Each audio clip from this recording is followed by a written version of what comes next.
Kwa sababu hakutaka mchezo mtume katika suala la dini. Hakutaka, maadamu umeingia katika dini bila kulazimishwa, la ikraha fi din. Ukiingia katika dini tekeleza ya dini. Usifanye mchezo ukaingia katika dini alafu ukatoka kumbe hakuna chochote. Uislamu wenyewe ni hivi, ukawa unatukana, ukawa unakejeli. Masala mazito sana hayo. Sikwambii sisi ambao tuko katika dini na hatuipi thamani yake. Basi suala la dini ndugu zangu ni suala zito sana, na ambalo kwa mujibu wa suala hilo lilivyozito tutazungumzia katika muda wetu huu wa khutba ya leo, umuhimu wa dini hiyo. Dini tunayoizungumza hapa ni Uislamu, na kwa hakika hakuna dini nyingi katika dunia, isipokuwa kuna sheria nyingi.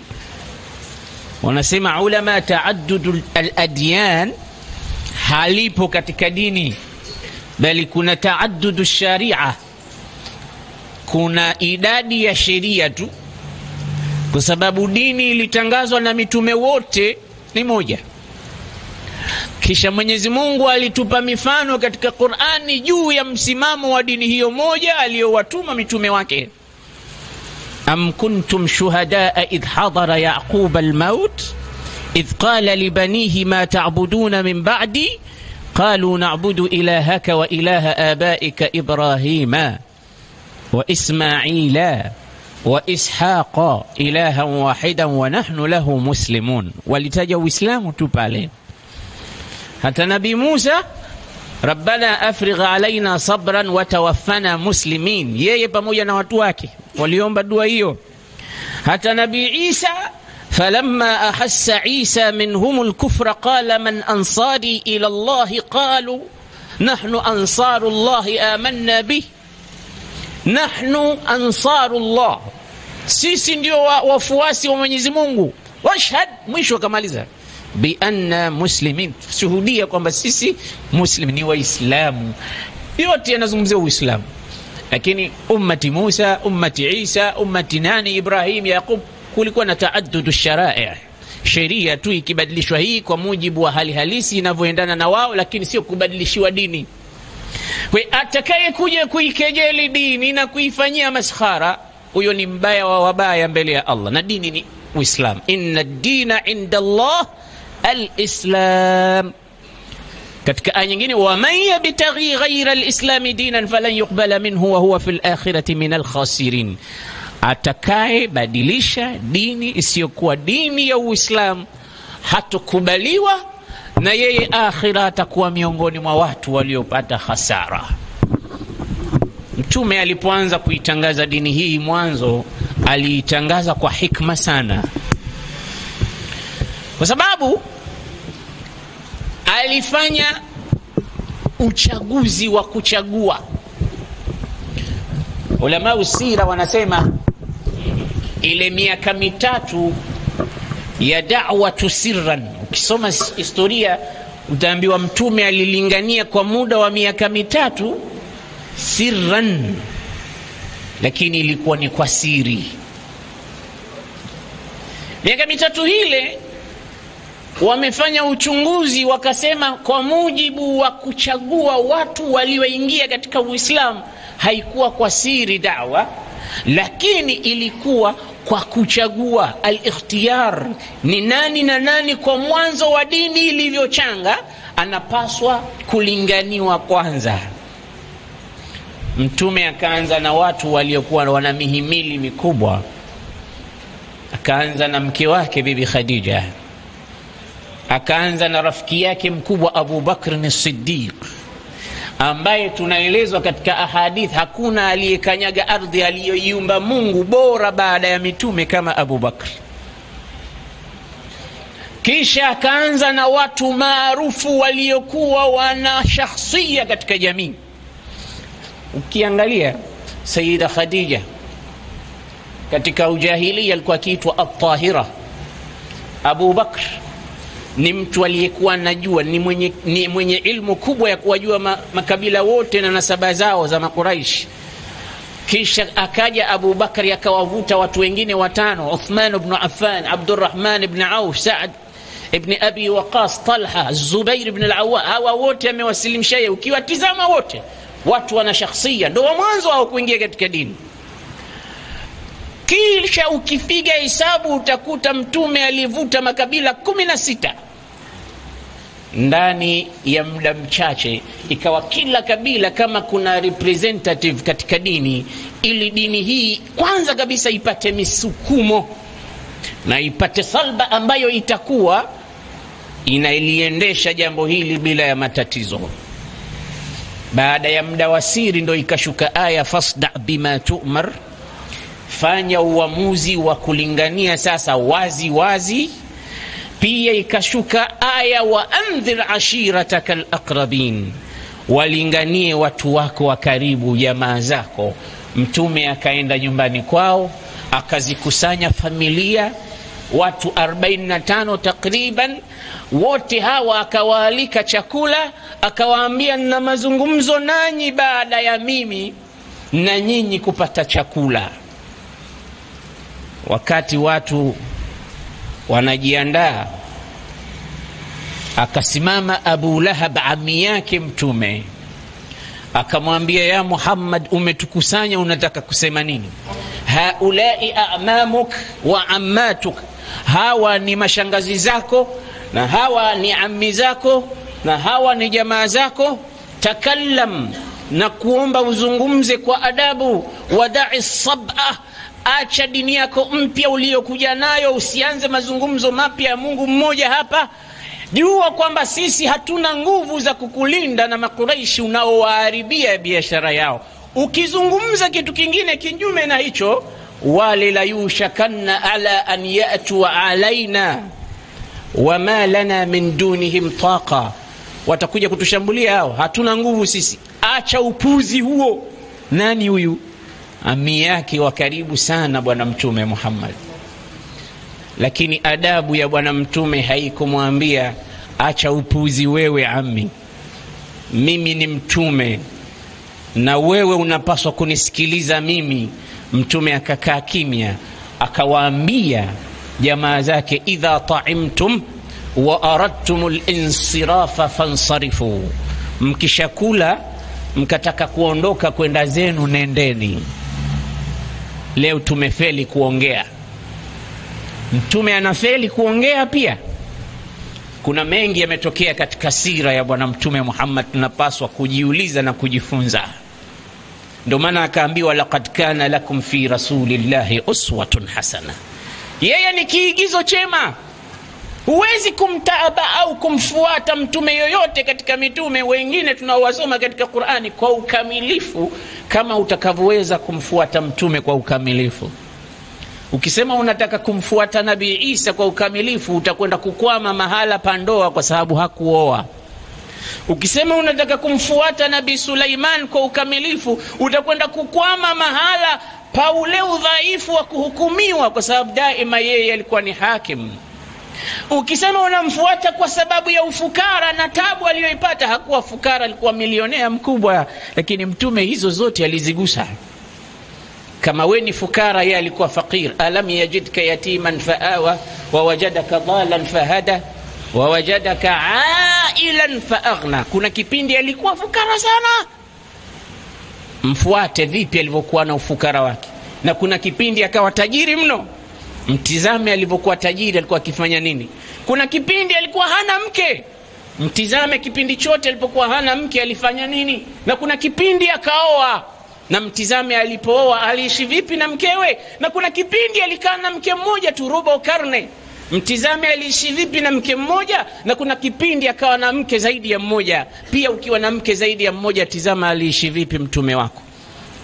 Ukiwa hali yoyote, mimi na wewe hapa tunatofautiana katika hali, tunatofautiana katika mambo. Hayo mambo yote tunatofautiana, ebu yapeleke kwa mtume, utizame, je, mtume hakuwa katika jambo hili nililokuwemo mimi? Utampata alikuwepo Rasulullah katika salama, katika vita, katika ugomvi, katika kusingiziwa mambo, katika kutaja, katika kila jambo historia ipekue.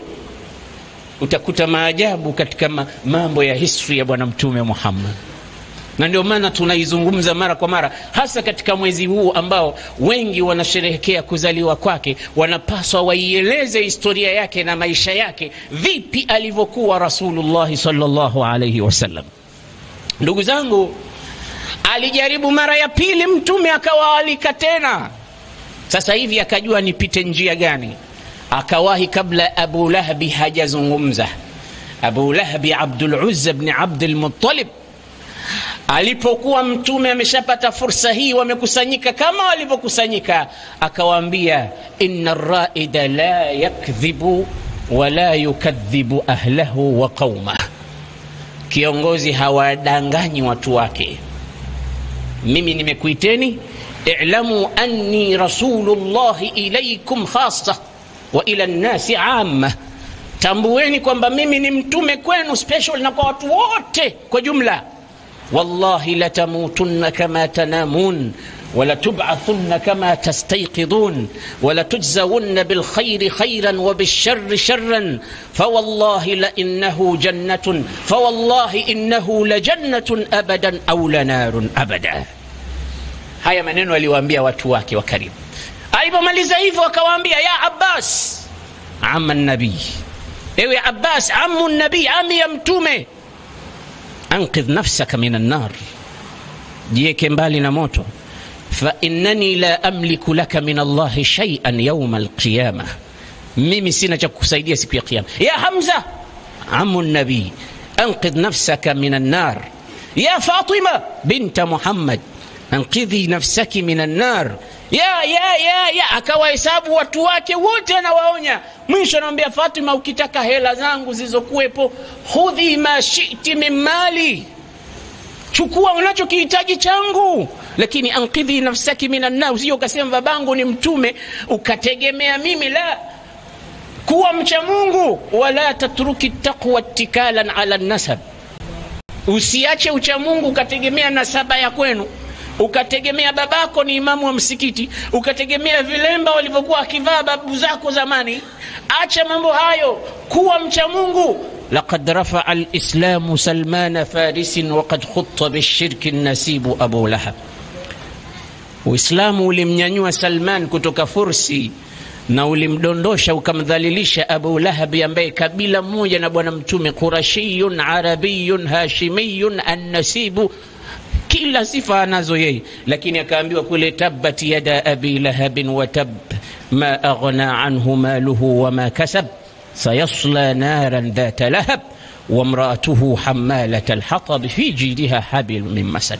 Hiyo ni kazi ya mtume, akaifanya kwa watu wake wa karibu. Hakusilimu pale isipokuwa Ali ibn Abi Talib na ammati yake akiitwa Safiya bintu Abdul Muttalib. Wengine wakatikisa vichwa, wakaendelea kukaa katika ukafiri, lakini mtume hakukata tamaa, akaendelea na dawa.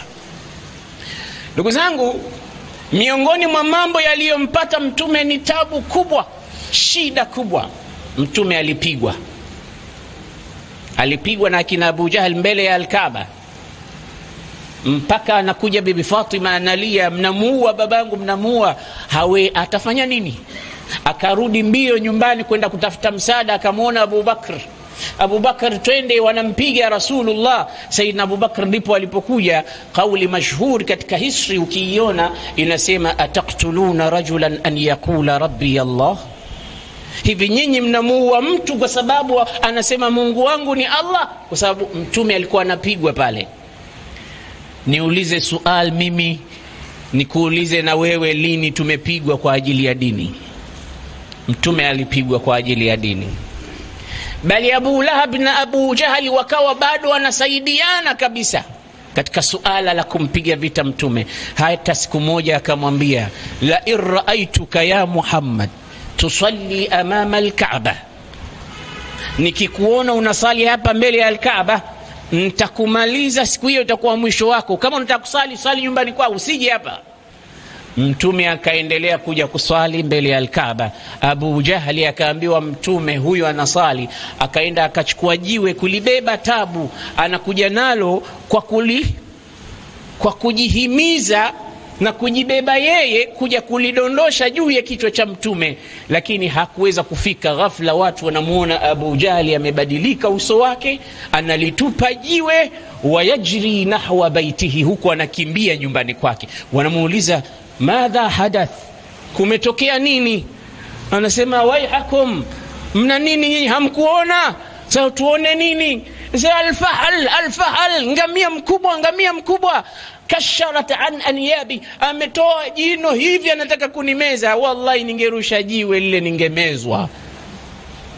Zikashuka aya, araaita alladhi yanha abdan idha salla araaita in kana ala alhuda au amara bittaqwa araaita in kadhaba wa tawalla alam ya'lam bi anna allaha yara كلا لئن لم ينتهي لنصفعا بالناصية ناصية كاذبة خاطئة فليدع ناديه سندعو الزبانية كلا لا تطعه واسجد واقترب. Ilikuwa ni wakati Mtume anafanya da'wa na anapewa tahdid kutoka kwa Abu Jahl, Firaunu hadhihi al-umma. Ndugu zangu, si Mtume tu aliyeteswa. Khabbab ibn al-Arat siku alipoonana na kinyozi, alimuuliza yule kinyozi, ni hadithia jambo ambalo hujawahi kuliona katika maisha yako, umeliona? Khabbab akamfungulia mgongo wake, akavua kanzu yake, akamwambia tizama. Kinyozi akafungua domo lake kwa mshangao, anauliza nini? Anambia, umeona nini? Unasema, naona mashimo kuanzia juu ya mgongo mpaka chini, alafu kuna michirizi miwili hivi imekwenda kama track ya train. Ni kitu gani? Anambia, sasa nikusimulie. Wakati ndo tumesilimu tunamfuata Muhammad, waliniambia rudi katika dini yetu ya zamani au tunakumaliza. Nikawaambia wallahi sirudi baada ya kuonja utamu wa iman. Wakafanya hali, wakakoka moto, washa moto mkubwa sana, wakawasha ndani ya moto ule mawe, kuna mawe utadhani chuma yale, yakawa motoni mpaka yakageuka rangi nyekundu. Alafu nikaambiwa rudi katika dini yako. Nikasema la, sirudi mimi. Wakanikamata miguu, wakaniburura katika mawe yale. Mawe kila ninavyobururwa yanaacha michirizi katika mgongo wangu. Mashimo unayoyaona ni alama ya mawe hayo niliyoadhibiwa juu yake, mpaka yakawa yanazimika ule moto kwa mafuta ya mwili wangu. Kwa mafuta ya mwili wangu yanazima makaa yale. Dini tu hiyo iliyokuja kwetu sisi salisatan sahla. Kishamaliza kusali rakaa mbili zetu, tunakwenda tunapiga biriani, tunakaa rijulun ala rijlin mustarihin. Alafu angalia Mtume sallallahu alaihi wasallam namna alivyokuwa na mipango, ambayo mipango ndio Uislamu. Akazungumza na Waislamu siku moja, akawaambia, lau kharajtum ila ardi al-habasha fa inna biha malikan la yudhlamu indahu ahad. Tabidi muondoke hapa Maka, fanyeni hijra. Lakini hijra twende wapi? Hakwenda katika ardhi arabia, wala hakwenda katika taifa katika mataifa ya Kiarabu. Walikwenda katika ardhi nyingine kabisa, walivuka maji. Tena na wapa wasfu wa huko, inna biha malikan, nendeni Ethiopia, huko yupo mfalme ambaye hadhulumiwi mtu. Tizama, anasifiwa huyu hadhulumu mtu, na wakati huo huyu alikuwa Nasrani, alikuwa Masihi, ni mtu ambaye ana itikadi ya Kinasara, lakini Mtume anamsifu. Sisi tumezoea maadamu mtu si Muislamu, hata akifanya jambo zuri bado tabakia kafiri. Lakini kafiri huwezi kumpa haki yake ile kwamba huu ni ungwana aliyoufanya. Lakini Muislamu akashindwa kuyafanya. Mpaka leo hata zipo nchi za Kiislamu hazifanyi mambo kama wanazofanya nchi za kikafiri wengine kwa uadilifu. Mtu unapewa haki zako, unapewa rights ya kufanya vile unavyohitaji. Unaona watu wanaishi mustarihin katika baadhi ya mambo ambayo haki ile unaweza ukaikosa, bali huipati katika ardhi za watu wanaohukumu labda Waislamu na kadha na kadha. Mtume anatizama uadilifu. hata kama unatoka kwa mtu Nasrani, inna biha malikan la yudhlamu indahu ahad. Na upate kujua mtume alikuwa mtu wa historia, anaisoma historia. Alijuaje Habasha kuna mtu aina hiyo? Alijuaje mtume kwamba hadhulumiwi? Na laitani waislamu walikwenda kule wakaona kinyume chake, ingekuwaje? Wakaenda wakafukuzwa labda na Najashi, ingekuwaje? Waislamu wakajiandaa kuhama. Wanaandaa kuhama kwa sababu ya kuprotect dini yao. Wasikilize waliohama, sio watu madhaifu.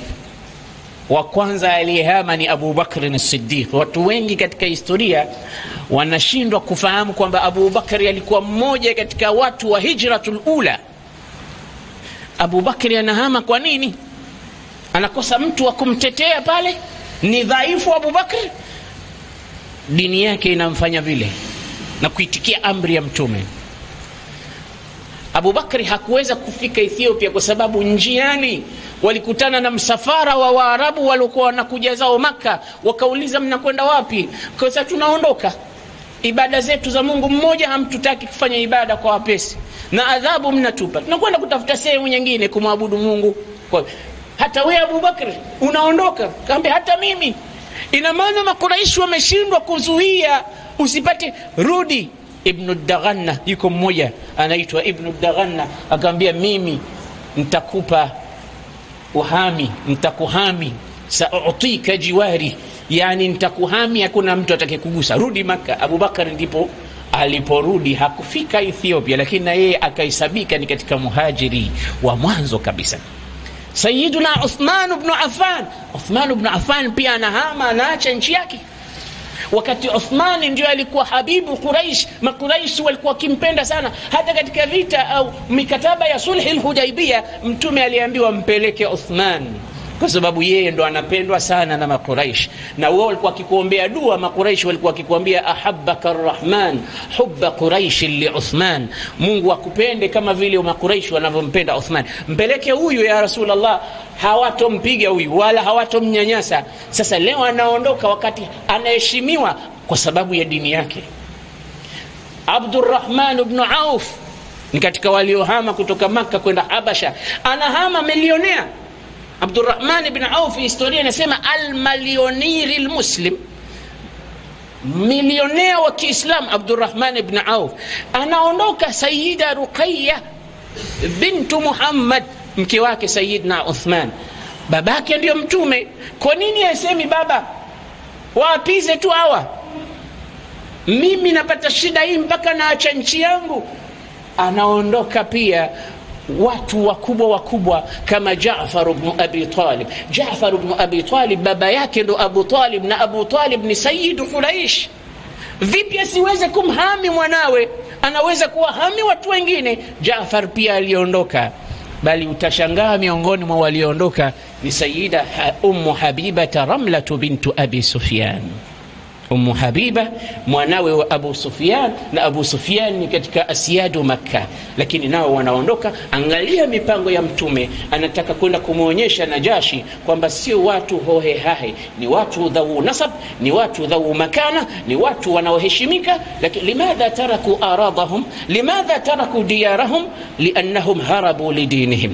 Na ndani ya kipindi hicho ndo kiliposhuka sura inaitwa Suratul Kahf. Na Suratul Kahf ndani yake innahum fityatun amanu bi rabbihim wazidnahum huda wa rabatna ala qulubihim idh qamu faqalu rabbuna rabbus samawati lan nad'u min dunihi ilaha laqad qulna idhan shatata haula'i qaumuna ittakhadhu min dunihi alaha laula ya'tuna alayhim bisultanin bayyin faman adlamu mimman iftara ala Allahi kadhiba wa idh i'tazaltumuhum وما يعبدون إلا الله فأووا إلى الكهف ينشر لكم ربكم من رحمته ويهيئ لكم من أمركم مرفقا. kwa sababu ndani ya kahfi kuna hijratul fitya, kuna hijra ya Dhul Qarnayn. ويسألونك عن ذي القرنين قل سأتلو عليكم منه ذكرا إن mpaka mwisho wa hijra za mashariki na magharibi. Huyu anataka asomeshwe kabla ya kuhama nini hijra. Na sio Suratul Kahfi tu, inashuka na sura inaitwa Suratu Maryam, kwa sababu itikadi ya watu wa Habasha ni Christians, ni manasara, ni masihiyin. wanakwenda katika nchi ambayo wenyewe wana itikadi ya kimasihi, lazima wafundishwe ni nini thaqafa na culture ya masihiyin. Wanaambiwa wadhkur fil kitabi Maryama idh intabadhat min ahliha makanan sharqiyya. Wanayajua haya yote. Ndugu zangu, Makuraishi hawana habari kwamba Waislamu wanahama sasa, wanaondoka kwa ajili ya dini yao kwenda Ethiopia.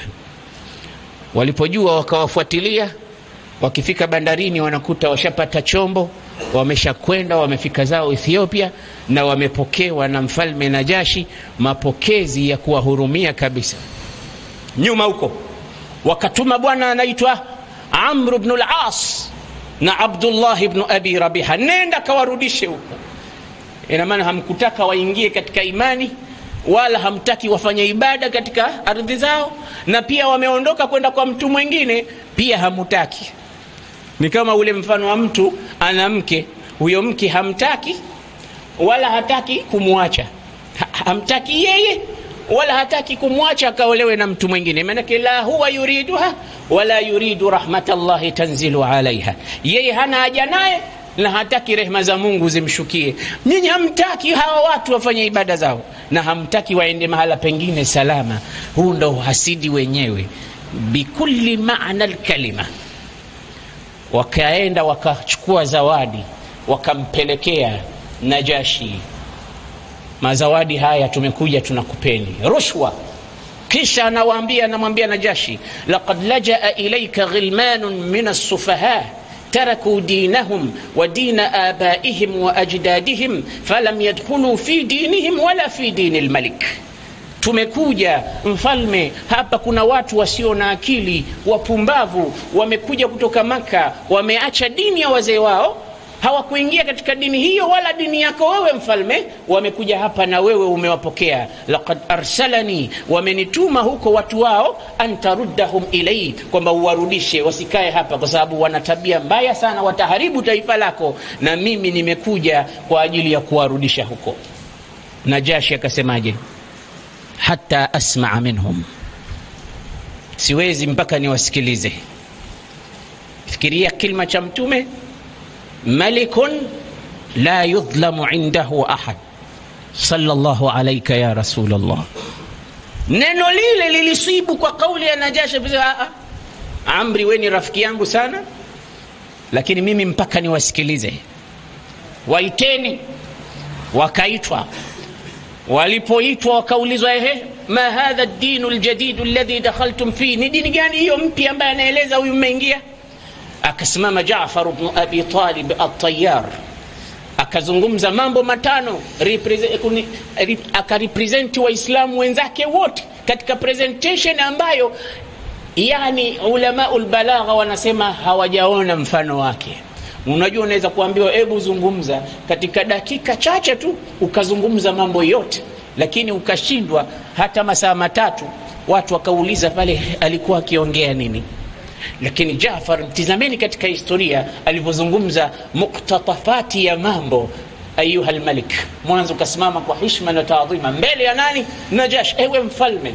Kisha kamba kunna ahli jahiliya, sisi tulikuwa watu wa ujahili, naabudu al-asnam, tunaabudu masanamu, naakulu al-maita wa nusiu al-jawari wa na'ti al-fawahisha. Haya mambo ndio yalikuwepo zamani. Sisi tulikuwa hivyo, wanakulu almaita, tukila mfu, ujirani wetu, kila kitu chetu kibaya. Hatta jaa ilaina rasulun, mpaka akaja mtume, naarifu nasabahu. Sasa ameingia katika nini nyingine pale, anayezungumzia picha ya zamani, kisha ameingia kwa mtume mpya sasa aliyekuja. Naarifu nasabahu wa sidqahu wa amanatahu wa afafa. Akaja mtume, tunamtambua alikuwaje zamani huyu mtume huyu. Fa amarana bis-sala, anaeleza sasa mambo alokuja nayo. Amarana bis-salati was-siyam wa sidqi al-hadith, ametuamrisha tufanye kadha kadha kadha kadha, akatuzuia na mambo machafu. Fatabana, tukamfuata. Falamma tabana taadda alaina qaumuna, tulipomfuata watu wetu hao wakatufanyia ufisadi, wakatufanyia uadui. Faqaharuna, wakatupiga vita. Falamma qaharuna laja'na ilaika, ndipo hapo tumekuja hapa, na sisi ikhtarnaka ala man siwak liannana rajawna alla nudhlama indaka, sisi tumekuchagua wewe kwa sababu mtume wetu ametuambia hatutodhulumiwa. amemaliza dakika 5 tu. Kuna skuli na makoli sasa unafundishwa namna ya kupeleka mambo yako kwa muda mchache tu ukajieleza. Wakasome kwa Jaafar at-Tayyar, inshallah tutamuona peponi. Kwa sababu Mtume alisema huyo Jaafar arahu al-ana yatiru wa qad awwada Allahu lahu janahain yatiru bihima fil janna. Akasema nini alichokuja nacho mtume wenu kipya? Unacho? Akamwambia naam. Kipi? Suratu Maryam. Akamsomea kwa kifua, kaf ha ya ain sad dhikru rahmati rabbika abdahu Zakaria, mpaka kisa chote cha Maryam. Anasema fabaka Najashi, Najashi akalia. Qur'ani imemliza Najashi Masihi, haijatuliza sisi Waislamu, imewaliza makafiri akina Abu Sufyan na Akhnas ibn Shuraik na Abu Jahl. Walikuwa kigombana usiku katika dirisha la mtume, wakati mtume na sali tahajjud, wanakwenda kusikiliza Qur'an, kisha wanaona kila mmoja amedua na mtiza, wewe umekuja na wewe mbona umekuja na wewe mbona umekuja. Jamani, tusije tena, itakuwa hatari. Watu wakijua tunakuja kusikiliza Qur'ani ya Muhammad itakuwa tabu. Wanaidiana hatuji tena, siku ya pili wanakuja na siku ya tatu. Makafiri walikuwa wanaduazwa na Qur'ani, wanaisikilia. Sisi bado hatujapata utamu wake. Akalia Najashi, wakalia na wote wale wapambe wake wote, mpaka ndevu zao zikaroa machozi. Akasema wallahi inna hadha al-kalam walladhi jaa bihi Musa, hakika maneno hayo ulioyasoma kijana na aliyokuja nayo Nabii Musa, la yakhrujani min mishkatin wahida, yote yanatoka katika chungu kimoja, yanatoka katika sehemu moja.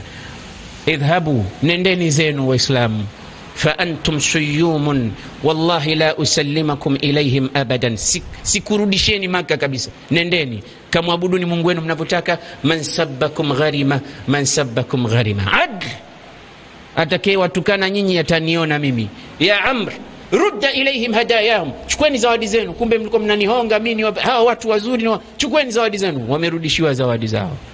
Waislamu, kama tutaizungumzia historia ya bwana mtume na namna alivyoikuwa na uchungu na dini yake, tutamaliza safahati tarikh, hatukomi, kwa sababu mazuri ni mengi na mafunzo ni mengi. Tumuombe Mungu atujalie minalladhina yastami'una alqawla fayattabi'una ahsana.